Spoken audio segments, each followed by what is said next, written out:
夏天最爽的事情莫过于一口冰镇西瓜，但最近有人吃了隔夜西瓜直接住院。那么隔夜菜、隔夜瓜到底能不能吃？为什么不能吃？今天一次讲清楚。冰镇西瓜吃出问题了，也绝对不是个例了。很多人对冰箱都有一种过度的迷信认为食物放在冰箱里就不会坏，冷藏过的就绝对安全，甚至还有一些老一辈的人觉得放进冰箱的菜能够与天地同寿，什么剩菜拌饭、冰西瓜，吃了1个星期，这些都是正常操作。但这些看起来很普通的举动，有可能直接把你送到医院去了。虽然冰箱比温室安全很多，但它不是保险柜，更不是灭菌器。大部分的细菌虽然怕冷，但是不代表它们会被冻死。低温只能够让细菌的繁殖变慢，但无法杀死它们。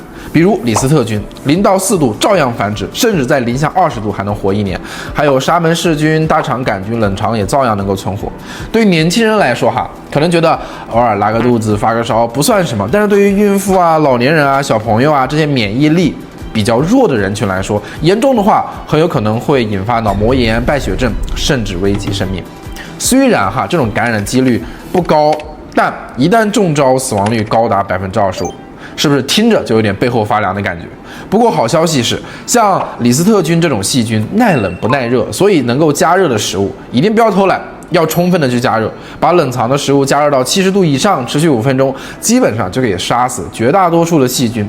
但是问题来了西瓜、凉拌菜这类的食物你没有办法去加热，怎么办呢？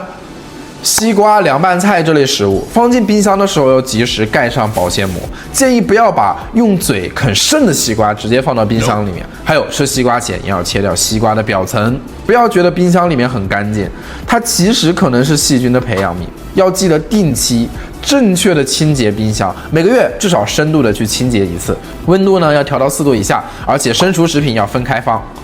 最重要的是，冰箱里的食物一定不要放太久，它不是保险柜，不能保存很长时间，也不能与天地同寿，一定要尽快的吃完。当然这时候一定会有一些朋友跳出来说，我从小就吃冰西瓜，剩饭长大的，我就从来没有事情OK， 我相信，因为这本身就是个概率问题嘛，对不对？吃隔夜菜到底安不安全，取决于很多因素，你吃了什么东西，吃了多久，吃了多少，你那个东西又放了多久，你身体的抵抗力又怎么样？归根到底就跟运气有很大的关系。所以就是安全第一，别拿健康赌运气。所以隔夜的西瓜你还敢随便吃吗？评论区说一说，你家的剩菜一般放多久？我是小谭，在这里不白谈，我们下期见，拜拜。